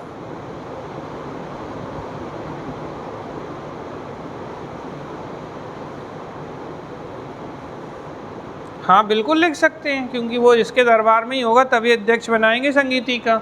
तो अजातशत्रु के समय में पहली बौद्ध संगीति, अध्यक्ष महाकश्यप और 483। फिर इसके बाद इसका बेटा उदयन। उदयन जो था, किसका बेटा था ये? अजातशत्रु का। इसके समय की सबसे इम्पोर्टेंट घटना, पाटलिपुत्र का संस्थापक, फाउंडर ऑफ पाटलिपुत्र सिटी। तो पाटलिपुत्र शहर जो था ना बेटा, इसकी स्थापना किसने की? इतना रिपीटेड क्वेश्चन है, एकदम स्टार बना लो। एक 483 BC बहुत आता है एग्जाम में ईयर वाइज।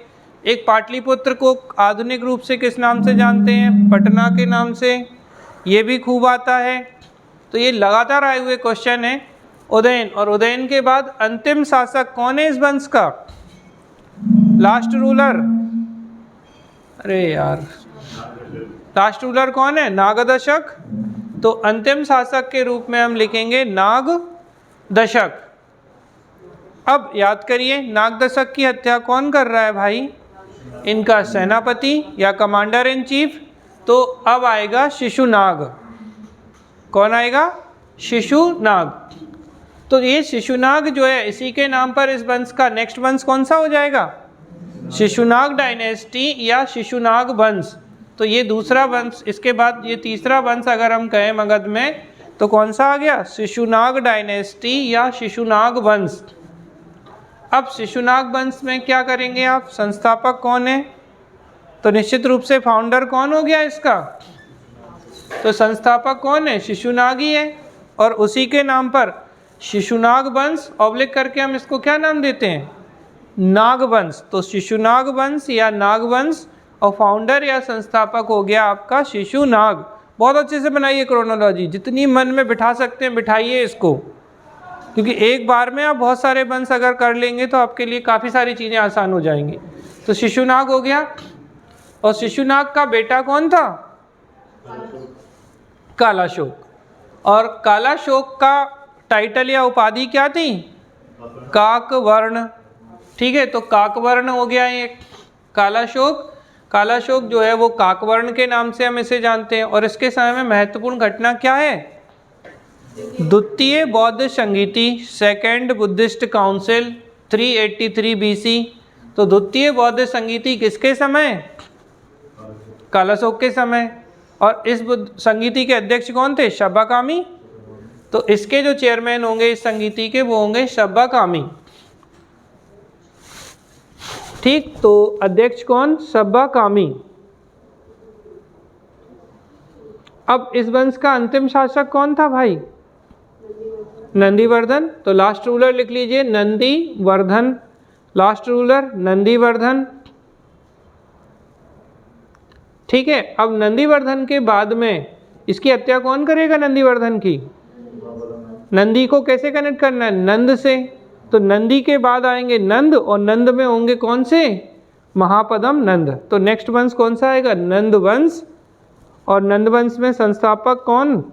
महापदम नंद। तो नंदीवर्धन की हत्या कर रहे हैं कौन? नंद वंश के संस्थापक महापदम नंद। तो महापदम नंद हो गए संस्थापक। इसके टाइटल क्या बताए हमने महापदम नंद की? बताइए। सर्व छत्रांतक, सर्व छत्रांतक, द्वितीय परशुराम, सेकंड परशुराम, और एक राट, एक राट। सर्व छत्रांतक, द्वितीय परशुराम, एक राट। कई बार भार्गव भी बोलते हैं इनको। ठीक है, तो सर्व छत्रांतक, द्वितीय परशुराम, एक राट, ये सब महापदम नंद के टाइटल या उपाधियां थी। दरबारी विद्वान, कोर्ट स्कॉलर, पाणिनि, और ब्रैकेट में इनकी बुक अष्टाध्यायी। और इसको तो 3-4 स्टार बना लो भैया। पाणिनि, पाणिनि की बुक अष्टाध्यायी, और उसके ब्रैकेट में लिख देना संस्कृत ग्रामर। संस्कृत व्याकरण की बुक थी ये, खूब पूछी जाती है कि संस्कृत व्याकरण की बुक कौन सी थी? अष्टाध्यायी थी। अष्टाध्यायी के रचयिता कौन थे? पाणिनि थे। पाणिनि किसके दरबारी थे? महापदम नंद के थे। तो इनको आपको बहुत अच्छे से ध्यान रखना है। संस्कृत ग्रामर है। और इसी अष्टाध्यायी पर एक कमेंट्री या टीका लिखेंगे। कोई बता सकता है कहाँ आएगा ये चीज़? और मध्य प्रदेश से संबंधित होगी वो कहानी। सोच लो तब तक, कोई नहीं। ठीक है, ये हो गए। अब इसके बाद कौन? सर्व छत्रांतक, द्वितीय सर्व छत्रांतक लिख दूं यहाँ? सर्व छत्रांतक, वो थोड़ा सा वहाँ जगह कम थी ना तो वो चिपक गया उसी से। सर्व छत्रांतक, द्वितीय परशुराम, एक राट। अब इनके बाद आएगा इनका बेटा धनानंद या घनानंद। ठीक है, धनानंद या घनानंद आया। और ये क्या है? लास्ट रूलर है, अंतिम शासक है। ठीक, अब इसको कौन हराएंगे? ये कभी नहीं बोलना इनकी हत्या की थी चंद्रगुप्त मौर्य ने, कि सच में हत्या नहीं की थी। तो इसलिए कभी भी हत्या नहीं, सिर्फ क्या कर रहे हैं इन्हें? ये चंद्रगुप्त मौर्य जो है किनको हरा देंगे? धनानंद को हराया। और कौन से वंश के संस्थापक बनेंगे ये? मौर्य वंश के संस्थापक। तो चंद्रगुप्त मौर्य।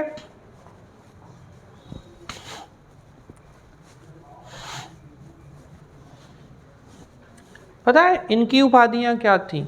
एंड्रोकॉट्स, सेंड्रोकॉट्स।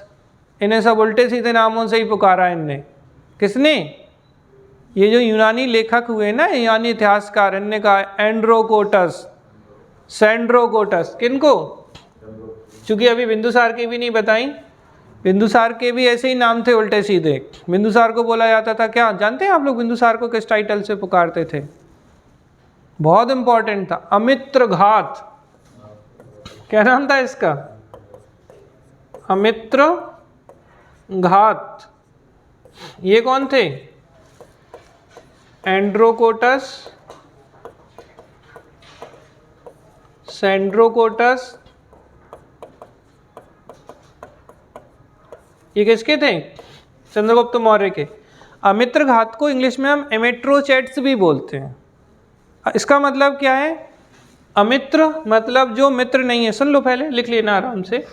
अमित्र का मतलब क्या है? आ मीन्स नहीं, नेगेटिव सेंस में होता है, आ लगता है। जो मित्र नहीं है उसको घात, निपटा दो। तो ये एमेट्रोचैट्स भी कहते हैं इसे हम। तो अमित्र घात कौन था? बिंदुसार। जबकि सेंड्रोकॉट्स कौन थे? चंद्रगुप्त मौर्य। ठीक है, तो ये हो गया। इसके बाद चंद्रगुप्त मौर्य के बाद कौन आया? इनका बेटा चंद्र बिंदु से याद रखना, बिंबी मत कर देना। तो चंद्र बिंदु, बिंदुसार।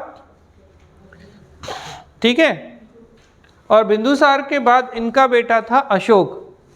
अच्छा, एक प्रश्न आया है, एक बार पीएससी ने पूछा है, मेंस में पूछा है 3 नंबर में, और क्या नाम था इनका बिंदुसार का?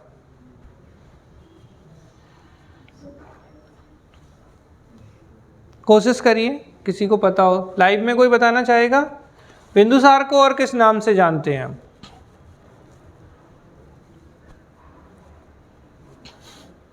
चलो कोई नहीं, सोच लो, समय बहुत है। चंद्रगुप्त मौर्य, फिर बिंदुसार, बिंदुसार के बाद कौन? इनका बेटा अशोक। जैसे अशोक का जो टाइटल है ना, देव नाम प्रियदर्शी, ठीक है, चंडाशोक, तो ये देवनाम प्रियदर्शी या चंडाशोक, ये अशोक ही हैं। ठीक है, तो बिंदुसार के बाद अशोक। अशोक कौन हुए? और अशोक के बाद में और भी शासक होते हैं, लेकिन अंतिम शासक कौन? बृहद्रथ। और बृहद्रथ को कौन हराएंगे भाई? इनकी हत्या कर देंगे, सीधा किस्सा खत्म। मौर्य वंश के अंतिम शासक बृहद्रथ की हत्या करके पुष्यमित्र शुंग वंश की स्थापना करते हैं। ये पुष्यमित्र शुंग इनके सेनापति होंगे। हाँ जी, बिल्कुल, बहुत बढ़िया। सेनापति मार रहे हैं, क्योंकि देखो जो शक्तिशाली होगा मारेगा वही, जो शक्तिशाली होगा वही मारेगा। तो इन्हें कौन हराएगा? हराएगा नहीं, पुष्यमित्र शुंग ने। इनके सेनापति कौन थे? पीएस लिख रहा हूं अब मैं।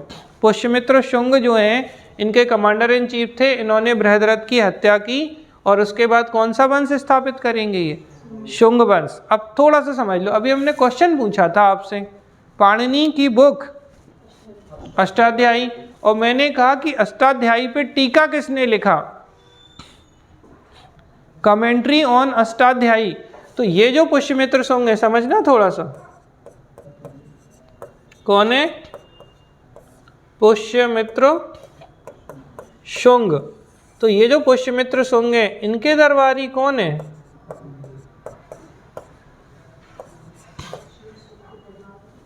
इनके दरबारी हैं बेटा पतंजलि। कौन है? बाबा रामदेव को याद कर लो अगर नहीं याद आ रहे हो तो। ठीक है, योग गुरु पतंजलि ही हैं। बाबा रामदेव का आज जो चल रहा है ना, हजारों करोड़ का व्यापार, ये यही पतंजलि संस्थान। पतंजलि जो थे वो किनके दरबारी थे? पुष्यमित्र शुंग के। अब देखो, कनेक्ट करो थोड़ा सा, लिखने की जगह छोड़ दो 1 मिनट के लिए लिखने के लिए, ये तो सब हम कल भी कर लेंगे। सुन लीजिए, अष्टाध्यायी जो थी, ये किसकी बुक थी? पाणिनि की। संस्कृत व्याकरण थी ये। अष्टाध्यायी पे टीका लिखा है पतंजलि ने। इनकी बुक है महाभाष्य। तो महाभाष्य क्या है? टीका समझते हो ना, टीका टिप्पणी करना, किसी बुक के बारे में बताना, कमेंट्री करना। कमेंट्री तो अच्छे समझते हो ना, किसी चीज़ के बारे में विस्तृत रूप से बताना। तो अष्टाध्यायी पे जो टीका लिखा है वो पतंजलि ने लिखा है, और नाम क्या है? महाभाष्य। तो डायरेक्ट क्वेश्चन पूछा जाता है, महाभाष्य किसकी है? तो महाभाष्य किसकी बुक है? महाभाष्य पतंजलि की, जो कि क्या है? Commentary on Ashtadhyayi. अष्टाध्यायी पर जो टीका है वही महाभाष्य है। तो क्वेश्चन दोनों तरीके से पूछा गया। एक तो महाभाष्य किसकी है? पतंजलि की है। अष्टाध्यायी पे टीका किस नाम से जानते हैं? तो महाभाष्य के नाम से जानते हैं। तो ये जो है क्वेश्चन आपका एक दूसरे से इंटरकनेक्ट होता है।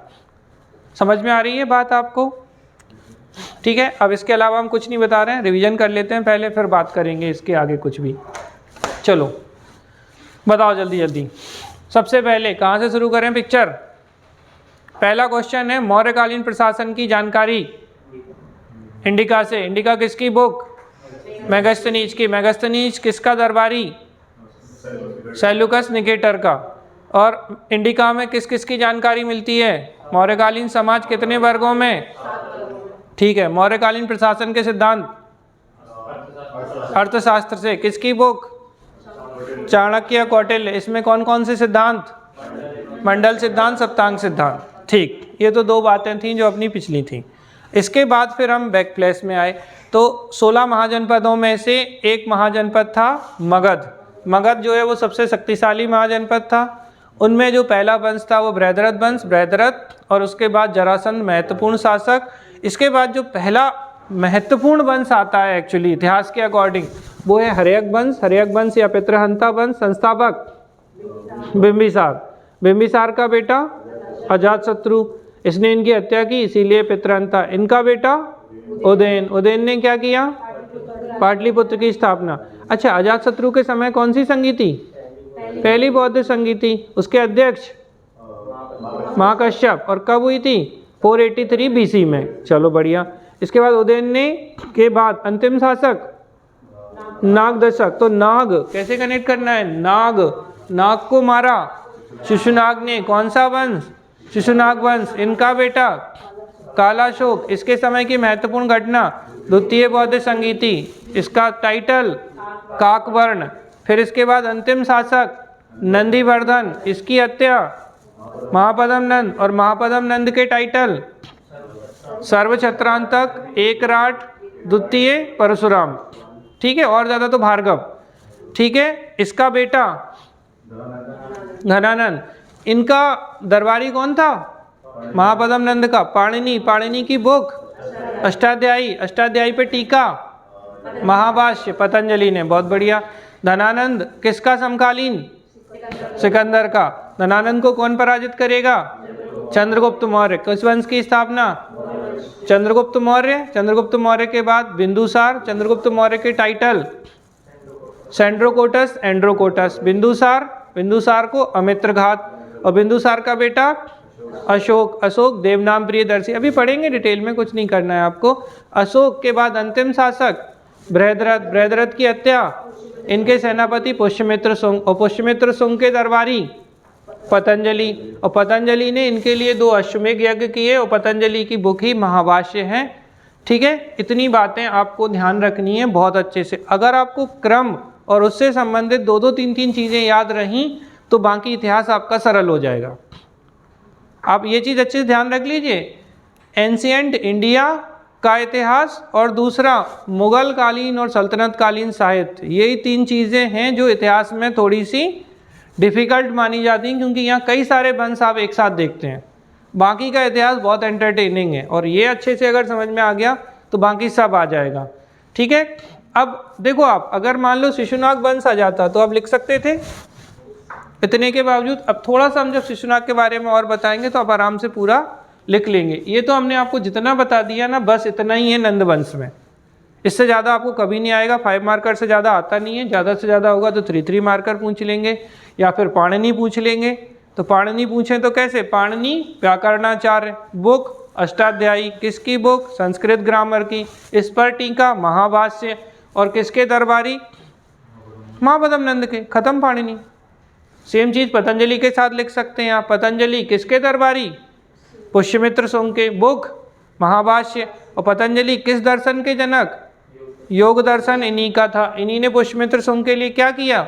2 अश्वमेध यज्ञ। अरे ये सब हम पढ़ेंगे, बस आप थोड़ा सा पढ़ा है ना तो थोड़ा दिमाग में अभी गुजर जाता है। तो इस तरीके से ये सारी चीज़ें आपकी हो जाती हैं। इनको आप अच्छे से रिवाइज करके आइएगा। अब इसमें हम ऐड करना शुरू करेंगे। पहले 2-3 और डायनेस्टी बता देंगे, जिससे सल्तनत काल के जो सारे वंश की क्रोनोलॉजी है वो अपनी क्लियर हो जाए। क्योंकि देखो, हमने कल आपको वो तो बताई दी है क्रोनोलॉजी। कौन सी? अरे इसके बाद क्या आएगा? देखो ऐसे समझो, 1 मिनट और बस। शुंग, शुंग के बाद शुंग वंश के अंतिम शासक किसी को पता हो तो बताओ। थोड़ा ज़्यादा हो रहा है मैं पता है, लेकिन फिर भी शुंग वंश के बाद कौन सा वंश? कण्व। ठीक है, कण्व के, अब कण्व में थे वसुदेव। ठीक है, फिर इसके बाद कण्व के बाद सातवाहन। फिर सातवाहन के बाद बस अब खत्म। क्या? ठीक है, हिंदी यूनानी उनसे मतलब नहीं है, तो फिर कौन आएंगे? कुषाण। ठीक है, समझिएगा अच्छे से। और फिर क्या? बस गुप्त, और गुप्त हम पढ़ चुके हैं। और गुप्त के बाद हर्षवर्धन, वर्धन वंश, वर्धन वंश में हर्षवर्धन अकेले हैं। तो ज़्यादा कुछ नहीं बचता है क्रोनोलॉजी, मतलब हार्डली आधा घंटे में आपकी आगे के जो 3 वंश हैं वो आपके कंप्लीट हो जाएंगे। तो हम पूरा एंशिएंट इंडिया के जितनी डायनेस्टी हैं उनसे हम गो थ्रू हो जाएंगे एक बार, और जिनसे अगर डायरेक्ट क्वेश्चन जो आते हैं वो आपके काफ़ी कुछ कवर हो जाएंगे। अब इसी इन्फॉर्मेशन को हम जैसे अशोक हमें डिटेल में पढ़ने होते हैं तो उनके साथ में हम कनेक्ट कर पाएंगे, लेकिन जो सरल सरल सी चीज़ें हैं वो तो पहले हमें पता हो। अब एकदम से आप अशोक पढ़ लो तो पता चले एक दिन अशोक ही खा गए, तो फिर टेंशन में आ जाता है बच्चा कि कैसे क्या करेंगे। यहाँ तक समझ में आ रहा है? इसको रिवाइज करिएगा बढ़िया से और कोशिश करिएगा। पता है जितना आपने पढ़ा है इतने पे भी क्वेश्चन लगाएंगे तो 70 से 80% क्वेश्चन बन जाएंगे प्रीलिम्स के भी, और मेंस के तो मैक्सिमम क्वेश्चन जितने पढ़े हैं उससे रिलेटेड सब बन जाएगा। तो बढ़िया से करिए इसको, मिलते हैं कल। पानी वानी बंद हो गया बढ़िया से।